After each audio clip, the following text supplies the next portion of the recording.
Welcome to the Forest Path Podcast, a podcast sharing the teachings of awakened meditation masters of the modern era.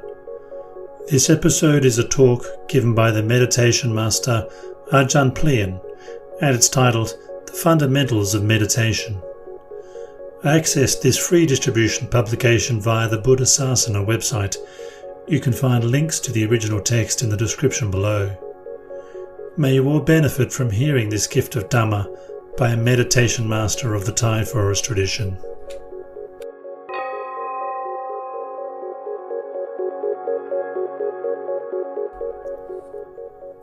The cultivation of mindfulness starts from being aware of the current bodily posture. If standing, be mindful of that. Walking, sitting, or lying down, be present with that movement and posture. Bathing, eating, or excreting, be fully aware of what is going on. This constant awareness of bodily actions brings mindfulness and clear comprehension to the forefront. Once this skill is developed, you will become aware of changing postures as different activities occur. Working on the job, washing clothes or dishes, reading or writing, sewing or knitting, whatever you are involved with, be present with that activity while you are doing it. Don't allow the mind to wander away. This is how mindfulness develops in daily life. You will now find mindfulness becoming swifter and sharper, able to recognize and catch the fleeting mind. Wherever your mind may go, mindfulness will follow and return with it to the object of meditation. Being more practiced, you will now succeed in concentrating on the in and out breath. Whenever the mind wanders away, you will catch up with it and bring it back together with the breathing. Now skillful and sharp, endowed with mindfulness, you will bring the mind and its wayward thinking to reflect on the breathing until it comes into view. At the time the breath is actually seen, the mind is present there together with the breath. Without such vision, the mind must be elsewhere, and yet, if you bring them together again, you should be able to understand about this. Whatever, if the mind isn't with the breath, it's off rambling and concocting. Those who can bring the mind to reflect on the breath with relative ease will find that it becomes still, quiet, with the breath going in and out. There is awareness of a heavier or softer, longer or shorter inhalation and exhalation. As breath succeeds breath, this knowledge and awareness indicate the mind is together with the breath. It should be understood in this way. If it only happens a little and briefly before separating, then this is defined as momentary concentration, khanika samadhi. You should then pull the mind back to reflect again on the breath. Together again for a longer period, the breath seems much more refined, almost as if it isn't any at all. You can't find it. It's at this point that people fear death. Where's my breath gone? It was here just now. And so they come out of samadhi. They withdraw, being afraid they will die. Don't go and be so afraid. The breathing is still there, only it's extremely subtle and refined. But there's no need to go searching for it. Direct your mindfulness and discernment to the mind and return it to the meditation object. Go and examine exactly where does the heart or mind have its origin. Where does its thinking arise? What is the feeling of happiness and contentment currently being experienced like? At that moment you have found the heat. Now direct it to the chest area or some such point. Place the pleasant feeling which the heart is experiencing there and support it with your mindfulness and discernment. Keep your reflection there. Let that be where any thinking occurs. In this way, a deeper, more profound tranquility will develop until the level of access concentration is reached. At this point, some people may experience a bright radiance. But if nothing happens for you, don't feel discouragement. The practice of meditation is not concerned with the desire to see any manifestations. Don't fabricate any expectations about seeing a bright light or any such thing. Do not speculate about what may be going to happen. The state of tranquility will develop in its own way, and whatever happens, happens. Never crave for a vision of heaven and hell, for that type of wishful thinking will itself block any approach to tranquility. Anyone who finds concentration easy to manage will certainly experience ease and happiness as soon as the heart is still and tranquil. You will realize for the first time what happiness is all about. This state must also include rapture, piti, though it may manifest in different manner for different people. Your hair may tingle all over and stand on end, or a sense of coolness refreshes the heart, or you may feel as if enveloped in soft cotton wool, or as though a flash of lightning precedes the coolness, or the body seems so light and buoyant that it might float away. The meditation teacher can't order this or control this sort of experience. They are termed the buoyant body and the buoyant mind. Why should the calm mind be so light and buoyant? It's because it has released the hindrances and is free from such burdens. Endeavour to support and sustain this state of mind. I would like you to bypass the affair of voices heard in this state. They sound a bit indistinct, like over long-distance telephone lines. You may actually seem to see and hear both local and distant conversations concerning yourself. However, they cut off when the mind either goes deeper or withdraw from that particular level of calm. The mind just happened to be properly tuned in, so don't go around boasting of your clairaudience or clairvision. Some people may not want to experience such images, but whatever appear depends on the nature of the concentrated mind itself. On leaving these things behind, the tranquility deepens. By the hour, the physical body will seem to drop completely away. No arms or legs, you don't notice your hands or body. Wherever are they? There's the temptation to open your eyes to check, but don't bother about doing that. Never mind about those things. Come and look closely at your heart to check what object it rests with and sustain it there. Tremendous happiness is prominent and vividly present. This is attainment concentration, appana samadhi, where the mind is enraptured and engrossed in that buoyant state, free from all hindrances. There is no hunger or thirst, no wanting of any external object, only the desire to stay with that happiness never experienced before. This spiritual happiness, attained through samadhi, puts all gross worldly affairs and desires out of the mind. Business and work concerns are completely thrown out. Should attainment concentration continue in sublime happiness, letting go of all else, then it is called absorption, jhana.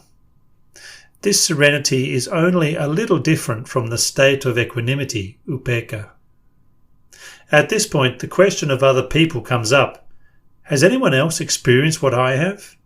How can they manage to do so? This is the time to be extra careful so that you don't start flaunting your knowledge. It's all too easy to become sidetracked here, so stay prepared and alert to this matter. Many people go off the rails and become crazy, telling all and sundry, "It's such real happiness, you must do this, you should do that." Forestall this with mindfulness and discernment. Don't go around preaching. You're not enlightened yet. Examine and remember the sequence of steps you have taken to achieve this level of samadhi. Next time you will then be able to retrace the way with ease and greater skill. Notice how you establish mindfulness and clear comprehension right from the beginning of your practice. How was the mind placed? What was developed and what was disregarded? When the deeper level of samadhi was reached, how was the mind sustained in attainment concentration? When coming again to the practice, you will immediately be able to deal with anything that intrudes. Such things are disposed of in the same way as before, and the previous state becomes established again. A person skilled in this way will be proficient in doing this under any circumstances, travelling by car, ship or plane, wherever he might be sitting. Whichever country, it's all the same. Once expert in entering and withdrawing from meditation, it all seems easily and swiftly accomplished. The hindrances no longer come into the picture at all. There are some people, though, who find it difficult to concentrate their minds. No matter how they try, the mind always seems to wander away. They should keep mindfulness on the mind's trail until it tires. It really can't escape, for it is stuck on thinking about money or a car or a house or the children or grandchildren and near friends. As soon as it fastens onto some such object, mindfulness and discernment must follow and catch it there. Interrogate it immediately about its possessiveness. Why be so grasping and attached to this house? Is it even yours? The answer will come back, certainly it's mine. Mindfulness and wisdom must then probe and examine the mind with, then you will die, will you take it with you?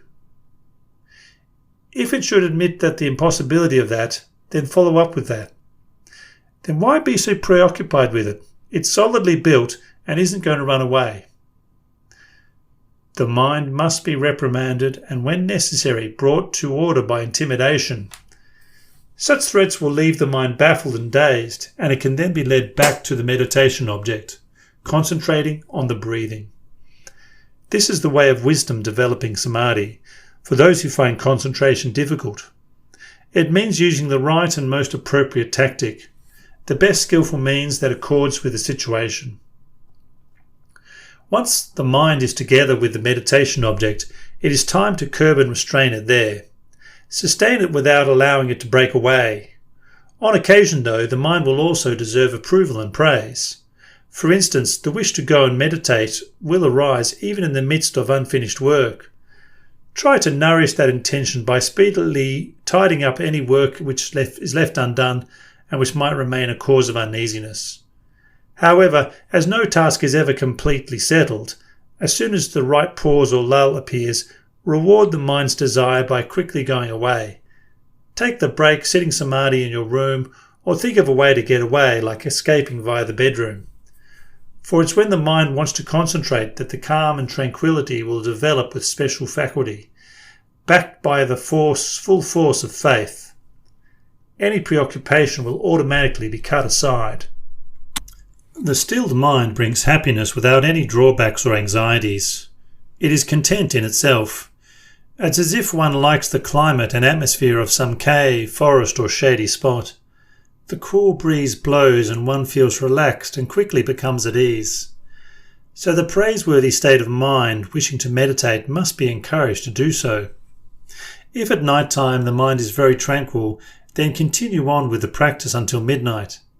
And if it still progresses, then don't quit, but develop it further to perfect serenity. It will deepen and establish itself more and more firmly on a more and more profound level. Don't stop now. This is the time when you'll recognize how far your meditation has developed. With this accomplishment, you can now go to bed. After offering respect to the Lord Buddha, lie down and recollect the steps you have taken to tranquility and sleep together with that. On awakening, the mind will immediately go to the meditation object and that level of samadhi. I myself practice in this way. The mind will automatically be drawn and concentrated deeper and deeper at the place it knows. With constant development and with genuine samadhi, there will absolutely be no dreaming during sleep. Once awake again, the mind knows its duty, and this is what we call mindfulness and clear comprehension. They are there to unremittingly uphold and care for the heart. You have to understand about the trained mind. When it needs to be chided, you must chide it. When it needs disciplining, then do so and sustain it when it needs supporting. And when it's commendable, then applaud it. It's like confronting one's disobedient children. One takes hold of their arm without releasing until they accept. When they listen to one, are good and study diligently, then they should be rewarded with praise. The mind is similar in that it resists if one continually uses force, so you must also soothe and coax it along. Being bullied, it might refuse to study, to work. It becomes weak and lazy. But with praise and encouragement, it will work all day. Our employee need this treatment too. The assistant in our shop sells our merchandise for us, helps us with our work to earn our living. We can't simply bully and be on their back all the time. They also need care and attention, kind and solicitous words.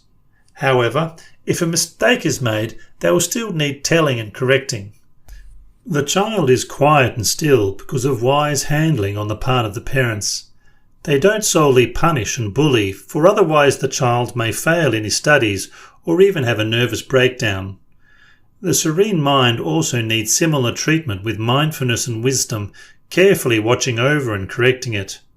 Mindful discernment, this is the resource to use. The more the better. Mindfulness also supervises speech. Defilements come in many forms, so we need to be aware of what we are saying. By talking in such a way, is it beneficial? Is it well justified? For example, is what I am saying right now useful to anyone? Does it offer happiness, and is it worthwhile? Holding forth without mindfulness supervising means you will blunder and go astray. In the beginning, we all have to make mistakes, so the first thing is to recognize that, and then it can be corrected. After dealing with speech, you can come to your thought. Beware of unwholesome thinking and know when it's good. Thoughts going in a bad direction must be held back. You must keep them on the right track. The mental process needed to supervise and cut off it when necessary. Let go of evil thoughts. Fix your mind on skillful thinking in every posture, standing, walking, sitting, lying down. Then happiness will arise. Once you realize this, the mind will diligently apply itself in the wholesome direction and accumulate virtue. Comparing this with something on the strictly material plane, it's similar to making roads, cars, aircraft, ship or clothes. Careful and skillful thoughts will result in good, favourable products which will sell well and make you a fortune. So with the mind. Good thoughts make your mind buoyant and happy, whereas evil thoughts will result in suffering. If you do not produce good products, they will not sell. If you say bad things, you will soon be quarrelling and fighting. Then suffering will certainly appear, for anger and hatred can only bring distress. The meditation of everyday life will bring happiness when you are continually aware of whatever activity you're engaged in. Watch, while standing, walking, sitting, lying down, eating, going to the bathroom, washing your hands. Notice the mind thinking and see with what topic it calms down. No matter what you do, be conscious of doing it. People like this meditate all the time. Cooking or washing dishes, it's the practice of samadhi. They concentrate their mind while walking to the bedroom, while using the toilet. Contemplating and being aware of the mind, this is unfailing meditation. There's no need to lock yourself away to meditate. The wise person will be able to do so at any time. This is what I would also advise you to do. Don't continually wait for the appointed time. Develop samadhi as you read this book, as you write or sew, or even while you cut your fingernails. Be mindful and concentrate on the thing in hand and rest your mind with it. But keep away from the unwholesome things, for such thinking will bring distress instead. People who diligently watch over their minds in this way, who are aware of the mind at every moment, except when in sleep, will always be serene and at peace. The enlightened being, the Arya, and our venerable teachers, Acharyas, practice in this way. Their minds are always concentrated. They converse, and it's still samadhi because their heart doesn't go out to take issue or bother anybody. Mindfulness and wisdom supervises the whole process so that even a chat together becomes samadhi. Those venerable Acharyas who recently were killed in a plane crash were prepared for death. Their minds were endowed with samadhi and ready to die without fear at any moment. Wisdom was always composed and present to sustain the mind through any eventuality. They were prepared to die at any time, and being always aware of the potential for death, they could simply abandon their bodies at the actual time without any distress. Those people who have never practiced meditation or developed samadhi may find such things hard to believe. If they don't know what their own minds are truly like through meditation, then they can't be expected to comprehend things anyway. To them, it is impossible for anyone to train his mind because it keeps changing all the time. When the mind grasps onto suffering, we suffer. When it holds on to happiness, we're content. For those Ajahns, the mind was released and serene. If the mind dwells in samadhi, then we meditate all the time. I've been contemplating this and really consider the teaching of the Lord Buddha to be very deep and profound, so subtle and intricate.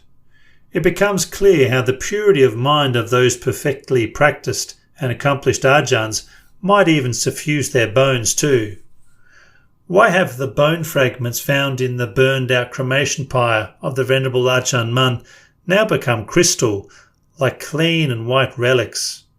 The purity is not only a thing of the mind, it seems to affect the very bones as well. Bones are bones, but this is something more. It's about nibbana, isn't it? How deep and unfathomable this is. Buddhism is so profound. Other religions are fine too in their own way. If anyone wants to follow a religion, then one can't say anything about that. It's definitely their own affair. We should be aware of the different qualities, parisanyutta, of different groups, so we can pass among various communities in different countries without quarrelling or disputing about any issue.